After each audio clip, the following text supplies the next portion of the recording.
Welcome, welcome. Happy Thursday. Happy Thursday, y'all. We have one more day. Just one more day. I hope that you've had a great week thus far and that you're looking forward to the weekend for some rest and relaxation so you can reset yourself.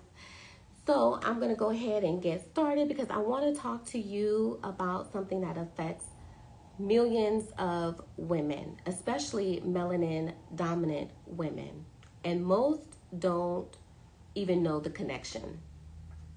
PCOS and diabetes. If you have been dealing with irregular periods, weight gain, facial hair, acne, it could be something more than just your hormones acting up. Hi, I'm Nurse Marissa. Thank you for joining me live here at HydraVive, where today we are going to get real about PCOS and its deep connection with diabetes. And not just the science, but what it means for us as melanin dominant women, because we are just not talked about enough when it comes to these types of conversations. PCOS affects 1 in 10 women, but for melanin dominant women, we are often undiagnosed or misdiagnosed. Why? Bias in healthcare, a lack of culturally competent care, and let's just keep it real, because symptoms like irregular periods and weight gain is often just brushed off or overlooked with us. But here's the kicker.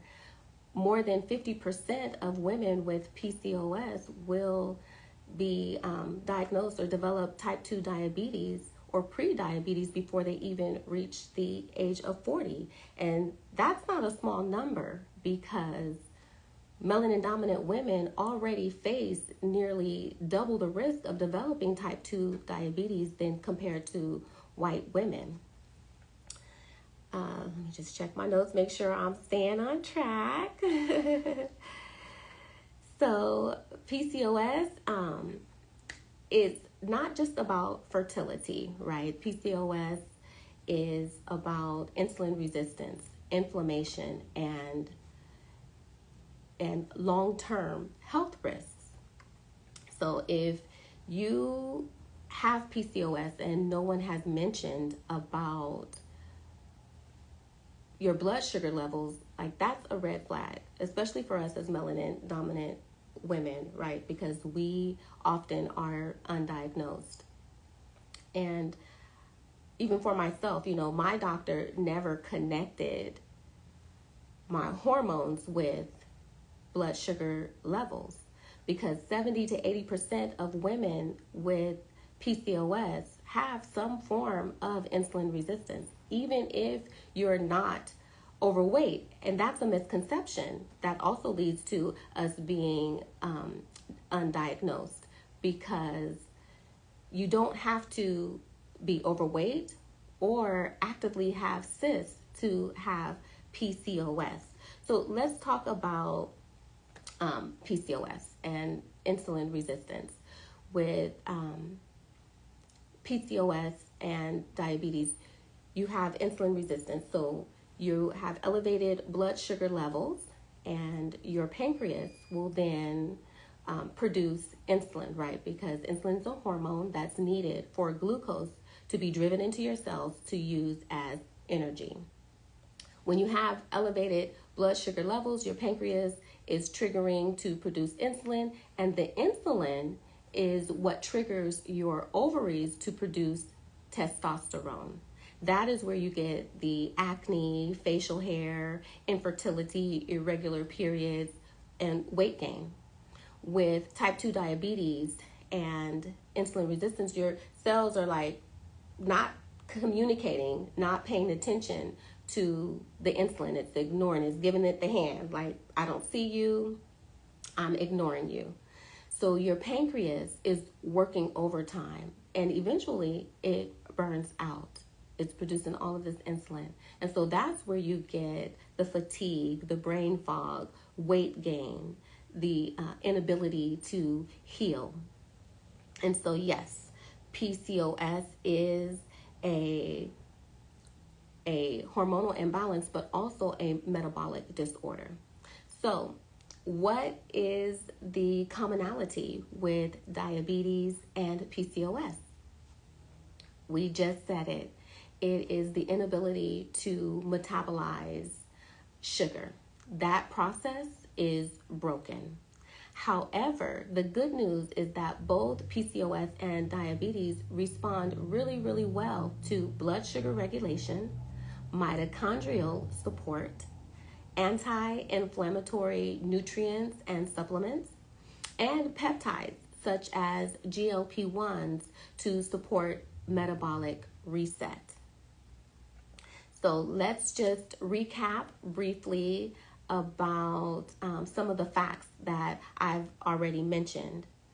How melanin dominant women are 2 to 3 times more likely to be diagnosed with type 2 diabetes than white women. Over 80% of melanin dominant women will experience insulin resistance by middle age, even before being diagnosed with diabetes. Women of color are more likely to go undiagnosed or to be misdiagnosed despite having higher rates of symptoms like irregular periods, infertility, thinning hair, weight gain. PCOS is more severe in melanin dominant women and Hispanic women with higher rates of insulin resistance, type 2 diabetes, and cardiovascular risk. Chronic stress, food insecurity, and environmental toxins disproportionately affect melanin dominant women, triggering hormone imbalance and metabolic dysfunction. Why does this matter? Melanin dominant women are often labeled as being non-compliant when really we're not even receiving the proper care that we need. And studies on PCOS, diabetes, and hormone health are based on white populations. And so the standard ranges and treatment plans just totally miss the early red flags that can be found in women of color. So I know that you've been told to, lose weight, try birth control, when no one is talking to us really about what's going on with our bodies. And so I want to invite you to join me next Thursday again at 6:30 p.m. because I want to share with you some natural ways that you can manage PCOS, what you can ask your doctor, and how you can advocate for yourself as a melanin-rich queen. Because we know PCOS is real, diabetes is real, but so is your power when you have the right knowledge. And so we don't want to continue with being overlooked. We are going to change that narrative together. So I hope this information has resonated with you. If so, please drop in the comments, save this, share it with someone that you know who need to see this so that we can, again, change that narrative together. And I look forward to seeing you next week. Take care.